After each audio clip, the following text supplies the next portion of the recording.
Hello everyone ਇੱਕ ਵਾਰੀ ਫਿਰ ਤੋਂ ਤੁਹਾਡਾ ਸਵਾਗਤ ਕਰਾਂਗਾ ਆਪਣੀ ਚੈਨਲ ਤੇ। ਰਾਜ ਤੁਹਾਡੇ ਲਈ ਲੈ ਕੇ ਆਇਆ ਹਾਂ poem number 1 character of a happy man ਦੇ ਕੁਝ ਬੜੇ ਇੰਪੋਰਟੈਂਟ ਮਲਟੀਪਲ ਚੋਇਸ ਕੁਐਸਚਨਸ ਔਰ ਤੁਸੀਂ ਇਹਨਾਂ ਨੂੰ ਟਰੂ ਫਾਲਸ ਕੁਐਸਚਨ ਵੀ ਕਹਿ ਸਕਦੇ ਹੋ। ਨਾਲ ਦੀ ਨਾਲ ਤੁਹਾਨੂੰ ਸਮਰੀ ਵੀ ਦੱਸਾਂਗਾ ਇਸ ਪੋਇਮ ਦੀ। ਜਿੱਦਾਂ ਅਸੀਂ ਕਹਿ ਸਕਦੇ ਹਾਂ ਕਿ ਕੋਈ ਵੀ ਹੈਪੀ ਮੈਨ ਤੁਹਾਡੀ ਰਾਏ ਵਿੱਚ ਕਿਸ ਨੂੰ ਕਹਿ ਸਕਦੇ ਹੋ ਕਿ yes he is really a happy man, ਉਹ ਐਕਚੁਅਲੀ 'ਚ ਖੁਸ਼ ਹੈਗਾ, ਉਹ ਤੁਸੀਂ ਕਿਵੇਂ ਜੱਜ ਕਰੋਗੇ? ਅਤੇ ਮੈਕਸੀਮਮ ਲੋਕਾਂ ਦਾ ਕੀ ਓਪੀਨੀਅਨ ਹੋਏਗਾ ਜੀ ਹਾਂ ਉਹਦੇ ਕੋਲ ਪੈਸਾ ਹੋਏਗਾ, ਐਸ਼ੋ ਆਰਾਮ ਬਹੁਤ ਹੋਏਗਾ।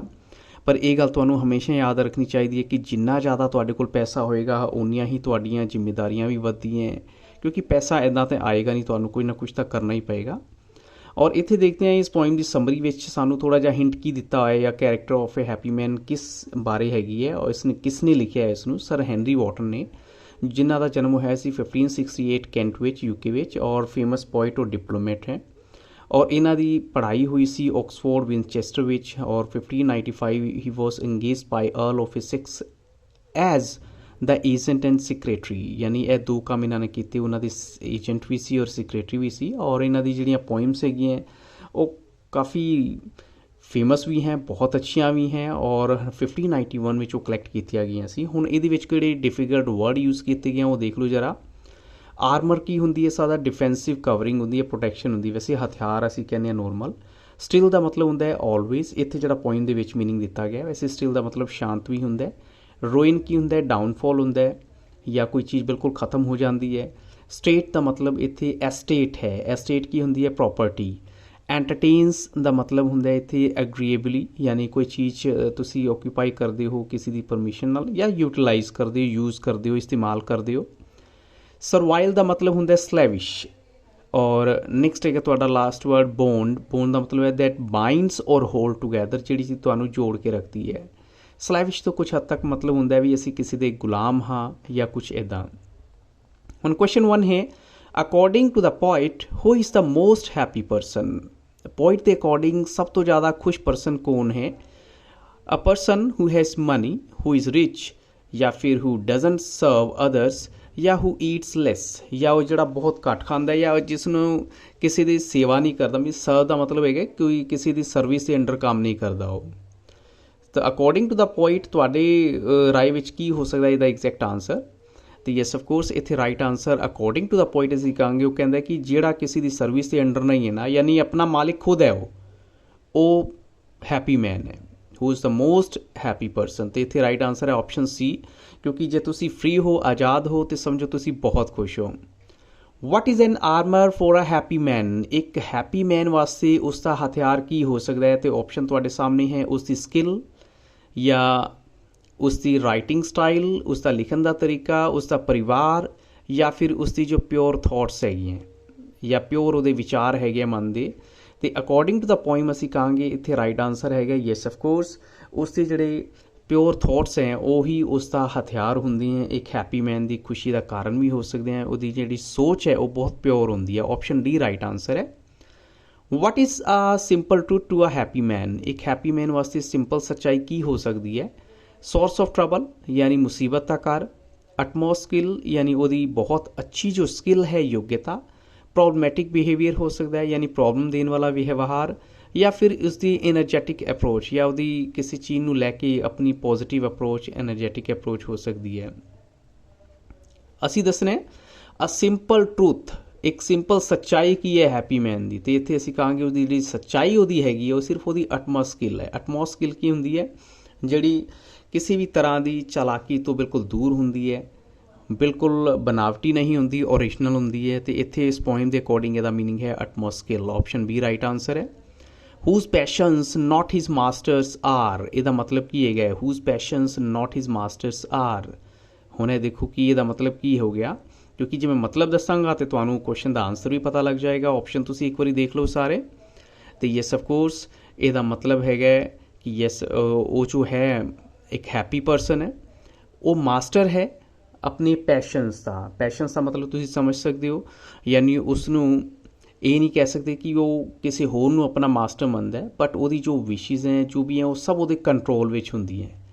ਤਾਂ ਇੱਥੇ ਰਾਈਟ ਆਨਸਰ ਹੈ he is a master of his passions. Passions ਹੁੰਦੀਆਂ ਸਾਡੀ ਕੋਈ ਵਿਸ਼ਿਜ਼ ਹੋਣਾ, ਕੋਈ ਡਿਜ਼ਾਇਰ ਹੋਣਾ, ਤਾਂ ਉਸ ਦਾ ਆਪਣਾ ਪੂਰਾ ਕੰਟਰੋਲ ਹੈ। ਤਾਂ ਆਪਸ਼ਨ ਏ ਇੱਥੇ ਰਾਈਟ ਆਨਸਰ ਹੈ।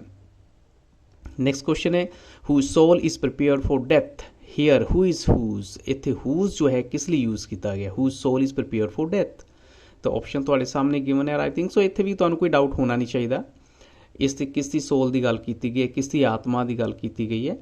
ਤੇ ਯੈਸ ਆਫ ਕੋਰਸ ਇਹ ਗੱਲ ਕੀਤੀ ਗਈ ਹੈ ਹੈਪੀ ਮੈਨ ਬਾਰੇ ਕਿ ਇੱਕ ਹੈਪੀ ਮੈਨ ਜੋ ਹੈ ਉਸ ਨੂੰ ਨਾ ਤਾਂ ਕੋਈ ਜੀਵਨ ਨਾਲ ਇੰਨਾ ਬਹੁਤ ਪਿਆਰ ਹੁੰਦਾ ਹੈ, ਨਾ ਉਹਨੂੰ ਮਰਨ ਤੋਂ ਕੋਈ ਡਰ ਹੁੰਦਾ, ਨਾ ਉਸ ਨੂੰ ਕੋਈ ਉੱਪਰ ਜਾਣ ਦੀ ਉਸ ਨੂੰ ਹੁੰਦੀ, ਉੱਪਰ ਇਨ ਦਾ ਸੈਂਸ ਕਿ ਆਪਣੀ ਲਾਈਫ ਵੱਲ ਬਹੁਤ ਅੱਗੇ ਵਧਣ ਦੀ ਚਾਹ ਹੁੰਦੀ, ਨਾ ਹੀ ਉਸ ਨੂੰ ਕੋਈ ਡਿੱਗਣ ਦਾ ਡਰ ਹੁੰਦਾ ਹੈ ਕਿ ਮੈਂ ਡਿੱਗ ਜਾਵਾਂਗਾ ਜਾਂ ਮੇਰਾ ਫਾਲ ਹੋ ਜਾਏਗਾ। ਐਸਾ ਉਸ ਦੇ ਮਨ ਵਿੱਚ ਕੁਛ ਵੀ ਨਹੀਂ ਹੁੰਦਾ। ਉਹ ਆਪਣੀ ਲਾਈਫ ਬਹੁਤ ਸਿੰਪਲ ਤਰੀਕੇ ਨਾਲ ਜੀਂਦਾ ਹੈ, ਇਸ ਲਈ ਉਸ ਨੂੰ ਹੈਪੀ ਮੈਨ ਕਹਿੰਦੇ ਹੈ।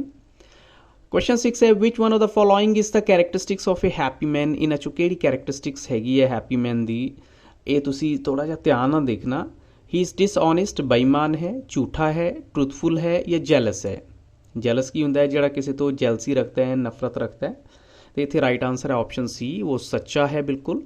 Which one of the followings is not a virtue of a character of a happy man. ਇਹਨਾਂ 'ਚੋਂ ਕਿਹੜਾ ਗੁਣ ਜੋ ਹੈ ਇੱਕ ਹੈਪੀ ਮੈਨ ਦਾ ਕੈਰੈਕਟਰ ਦਾ ਨਹੀਂ ਹੋ ਸਕਦਾ, ਇਹ ਹੁਣ ਨਹੀਂ ਹੋ ਸਕਦਾ ਤੁਸੀਂ ਦੱਸਣਾ। ਓਨੈਸਟੀ, ਇਮਾਨਦਾਰੀ, ਆਫਕੋਰਸ ਇਹ ਹੈ। ਰਾਈਟੀਅਸਨੈਸ ਵੀ ਹੈਗੀ ਹੈ।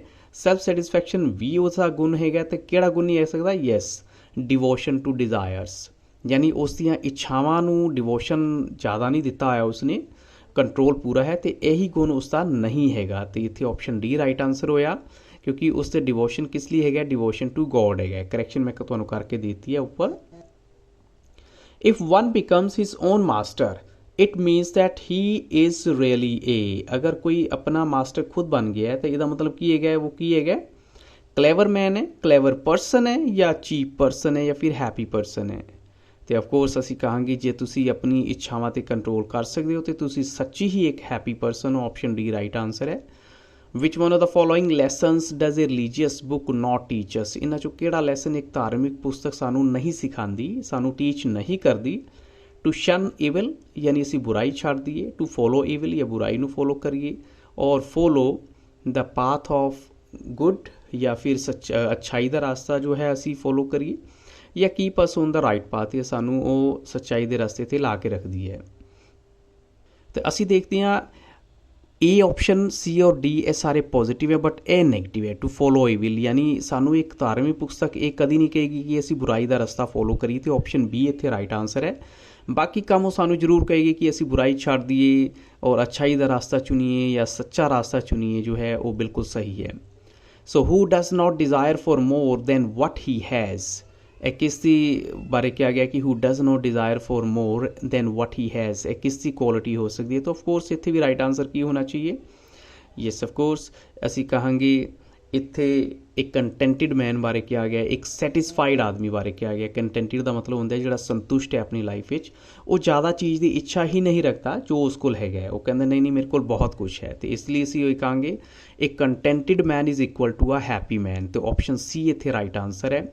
Right the summary of the poem. ਇਹ ਤੁਹਾਨੂੰ ਇੱਕ ਛੋਟੀ ਜਿਹੀ ਸਮਰੀ ਵੀ ਦੇ ਰਿਹਾ ਕਿ this is really a beautiful message giving poem. Sir Henry Wotton ਦੀ ਪੋਇਮ ਹੈ, ਔਰ in this poem the poet tells us the qualities of a happy man. ਉਹ ਸਾਨੂੰ ਇੱਕ ਅੱਛੇ ਆਦਮੀ ਦੀ ਕੁਆਲਿਟੀ ਬਾਰੇ ਦੱਸਦਾ ਹੈ। He says that the happy man is he who has lesser cares and ambitions in life. ਉਹ ਇਸ ਨੂੰ ਲੱਗਦਾ ਹੈ ਕਿ ਹੈਪੀ ਮੈਨ ਉਹ ਹੈ ਜਿਹਦੀ ਘੱਟ ਕੇਅਰ ਹੈਗੀ ਲਾਈਫ ਵਿੱਚ, ਐਂਬੀਸ਼ਨ ਬਹੁਤ ਘੱਟ ਹੈਗੇ ਹੈ। ਉਸਦੀ ਇਮਾਨਦਾਰੀ ਉਸਦਾ ਮੇਨ ਹਥਿਆਰ ਹੁੰਦੀ, ਉਸਦੀ ਸੱਚਾਈ ਉਸਦੀ ਸਕਿੱਲ ਹੁੰਦੀ ਹੈ, ਅੱਗੇ ਵਧਣ ਦਾ ਰਸਤਾ ਦਿੰਦੀ ਹੈ। And he is not slave to his ambitions, ਔਰ ਨਾ ਹੀ ਉਸਨੂੰ ਐਂਬੀਸ਼ਨਸ ਦੀ ਜ਼ਿਆਦਾ ਇੱਛਾਵਾਂ ਹੈਗੀਆਂ। He is not afraid of death, ਉਹ ਮਰਨ ਤੋਂ ਵੀ ਨਹੀਂ ਡਰਦਾ। He is not jealous of anyone, ਉਸਨੂੰ ਕਿਸੇ ਤੋਂ ਨਫ਼ਰਤ ਵੀ ਨਹੀਂ ਹੁੰਦੀ। ਔਰ ਭਗਵਾਨ ਅੱਗੇ ਕੀ ਪ੍ਰੇ ਕਰਦਾ ਹੈ, ਸਿਰਫ ਗ੍ਰੇਸ ਵਾਸਤੇ ਕਿ ਹਾਂ ਮੇਰੀ ਇੱਕ ਇੱਜ਼ਤ ਬਣੀ ਰਹੇ, and not for any gift. ਨਾ ਹੀ ਮੈਨੂੰ ਕੋਈ ਉਹ ਕਹਿੰਦਾ ਕਿ ਮੈਨੂੰ ਕੋਈ ਗਿਫਟ ਵੀ ਨਹੀਂ ਚਾਹੀਦਾ। He spends his free time in reading a religious book or in the company of a friend। और वो अपना फ्री टाइम यूज़ करेगा अच्छी बुक पढ़न ਲਈ, ਧਾਰਮਿਕ ਕਿਤਾਬ ਪੜ੍ਹਨ ਲਈ, ਇੱਕ ਅੱਛੇ ਦੋਸਤ ਦੀ ਕੰਪਨੀ ਵਿੱਚ। And he is free from the fear of rising and the fear of following. ਉਹਨੂੰ ਨਾ ਹੀ ਕਿਤੇ ਅਸਮਾਨ 'ਤੇ ਉੱਡਣ ਦੀ ਚਾਹ ਹੈਗੀ, ਨਾ ਹੀ ਉਸਨੂੰ ਡਿੱਗਣ ਦਾ ਡਰ ਹੈਗਾ। He may not be the master of land, ਉਸ ਕੋਲ ਬਹੁਤ ਜ਼ਿਆਦਾ ਜ਼ਮੀਨ ਜਾਇਦਾਦ ਨਹੀਂ ਹੋ ਸਕਦੀ, but he is the master of his own soul. ਲੇਕਿਨ ਉਸ ਆਪਣੀ ਆਤਮਾ ਦਾ ਮਾਸਟਰ ਹੈ, ਮਾਲਿਕ ਹੈ। Although he may have nothing yet he possesses everything, चाहे उसको कुछ भी नहीं बट उसको सब कुछ है। Such a man is always contented और हैप्पी। ऐसा आदमी हमेशा अपनी लाइफ ਵਿੱਚ संतुष्ट ਰਹਿੰਦਾ ਹੈ, खुश ਰਹਿੰਦਾ ਹੈ। ਨੈਕਸਟ ਕੁਐਸਚਨ ਦੇਖਦੇ ਹਾਂ, whom does the happy man envy? envy ਦਾ ਮਤਲਬ ਹੁੰਦਾ ਜੈਲਸ ਹੋਣਾ। ਕਿਸ ਤੋਂ ਜੈਲਸੀ ਕਰਦਾ ਹੈ? the rich, the poor, the businessman or none? ਤੇ ਇਸ ਆਫ ਕੋਰਸ ਅਸੀਂ ਕਹਾਂਗੇ ਨਨ। ਉਹ ਕਿਸੇ ਤੋਂ ਵੀ ਜੈਲਸੀ ਨਹੀਂ ਕਰਦਾ ਬਲਕਿ ਸਭ ਨਾਲ ਪਿਆਰ ਕਰਦਾ ਹੈ। ਇਹ happy man does not care about, ਉਹ ਕਿਸ ਚੀਜ਼ ਦੀ ਪਰਵਾਹ ਨਹੀਂ ਕਰਦਾ। ਤੇ ਇੱਥੇ ਅਸੀਂ ਕਹਾਂਗੇ ਕਿ ਯੈਸ ਆਫ ਕੋਰਸ ਉਸ ਨੂੰ ਕੋਈ ਆਪਣੀ ਰੈਪੂਟੇਸ਼ਨ ਦੀ ਪਰਵਾਹ ਬਿਲਕੁਲ ਨਹੀਂ। ਫੇਮ ਮਤਲਬ ਫੇਮਸ ਹੋਣਾ ਹੈ ਐਸਾ ਵੀ ਨਹੀਂ ਹੈ, ਸਟੇਟਸ ਦੀ ਕੋਈ ਪਰਵਾਹ ਨਹੀਂ ਹੈ। ਤਾਂ ਆਫ ਕੋਰਸ ਇੱਥੇ all of these right answer ਹੈ। A man will be called dash if he is not to serve anyone, ਯਾਨੀ ਜੇ ਉਸ ਨੂੰ ਕਿਸੇ ਨੂੰ ਸਰਵ ਨਹੀਂ ਕਰਨਾ ਤੇ ਅਸੀਂ ਉਸ ਨੂੰ ਕੀ ਕਹਾਂਗੇ? ਤੇ ਯੈਸ ਆਫ ਕੋਰਸ ਅਸੀਂ ਕਹਾਂਗੇ ਕਿ ਵਾਕਈ ਉਹ ਬਹੁਤ ਹੀ ਬਹੁਤ ਹੀ ਲੱਕੀ ਪਰਸਨ ਹੈ, because he is not to serve anyone, ਕਿਉਂਕਿ ਉਹ ਆਪਣਾ ਮਾਲਿਕ ਖੁਦ ਹੈ। ਉਹ ਉਸ ਨੂੰ ਜੋ ਹੈ ਕਿਸੇ ਨੂੰ ਸਰਵ ਨਹੀਂ ਕਰਨਾ ਪਏਗਾ। ਹੁਣ ਇਹ ਟਰੂ ਫਾਲਸ ਕੁਐਸਚਨ ਦੇਖੀਏ। ਫਸਟ ਕੁਐਸਚਨ ਹੈ, does a happy man pray for worldly gift? ਕਿਆ ਉਹ ਵਰਲਡਲੀ ਗਿਫਟ ਵਾਸਤੇ ਪ੍ਰੇ ਕਰਦਾ ਹੈ? ਤੇ ਯੈਸ ਆਫ ਕੋਰਸ ਅਸੀਂ ਕਹਾਂਗੇ ਹੈਪੀ ਮੈਨ ਦੇ ਮਨ ਵਿੱਚ ਐਸਾ ਕੋਈ ਲਾਲਚ ਨਹੀਂ ਹੁੰਦਾ। ਤੇ ਇੱਥੇ ਰਾਈਟ ਆਂਸਰ ਨੋ ਹੈਗਾ। ਇਹ happy man is a slave to his passions, ਉਹ ਆਪਣੀ ਪੈਸ਼ਨਸ ਦਾ ਗੁਲਾਮ ਹੈਗਾ, ਆਪਣੀ ਇੱਛਾਵਾਂ ਦਾ ਗੁਲਾਮ ਹੈਗਾ। ਤੇ ਇੱਥੇ ਕੀ ਆਉਣਾ ਚਾਹੀਦਾ, ਟਰੂ ਜਾਂ ਫਾਲਸ? ਤੇ ਅਸੀਂ ਕਹਾਂਗੇ ਇੱਥੇ ਇਹ ਵਾਲਾ ਆਂਸਰ ਫਾਲਸ ਹੈ, ਕਿਉਂਕਿ ਉਸ ਦੇ ਮਨ 'ਚ ਐਸੀ ਕੋਈ ਇੱਛਾ ਨਹੀਂ ਹੁੰਦੀ। ਇਹ happy man has the fear to rise and fall, ਉਸ ਨੂੰ ਡਰ ਹੁੰਦਾ, ਮੀਨਸ ਰਾਈਜ਼ ਔਰ ਫਾਲ ਦੋਨੋਂ ਦਾ ਹੀ ਡਰ ਹੁੰਦਾ।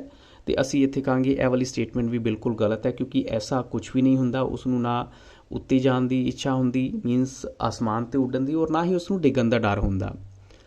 ਨੈਕਸਟ ਕੁਐਸਚਨ ਹੈ, one who wants to be happy should lead a dash life? ਇੱਕ ਆਦਮੀ ਅਗਰ ਆਪਣੀ ਲਾਈਫ ਵਿੱਚ ਮਤਲਬ ਕਿੱਦਾਂ ਦੀ ਲਾਈਫ ਜੀਏ ਤਾਂ ਕਿ ਉਹ ਖੁਸ਼ ਰਹੇ ਹਮੇਸ਼ਾ, ਤਾਂ ਉਸ ਨੂੰ ਜੀਣੀ ਚਾਹੀਦੀ ਹੈ ਕਿੱਦਾਂ ਦੀ ਲਾਈਫ? ਯੈਸ ਆਫ ਕੋਰਸ ਉਸ ਨੂੰ ਜੀਣੀ ਚਾਹੀਦੀ ਹੈ ਕੰਟੈਂਟਿਡ ਲਾਈਫ। ਇਸ ਨਾਲ ਕੋਈ ਫਰਕ ਨਹੀਂ ਪੈਂਦਾ ਕਿ ਸ਼ਾਰਟ ਲਾਈਫ ਹੈ ਜਾਂ ਲੌਂਗ ਲਾਈਫ ਹੈ, ਬਟ ਇੱਕ ਸੈਟਿਸਫੈਕਸ਼ਨ ਵਾਲੀ ਲਾਈਫ ਹੋਣੀ ਚਾਹੀਦੀ ਹੈ। ਔਰ ਇੱਥੇ right answer that's why option A ਹੈ, ਕੰਟੈਂਟਿਡ ਲਾਈਫ।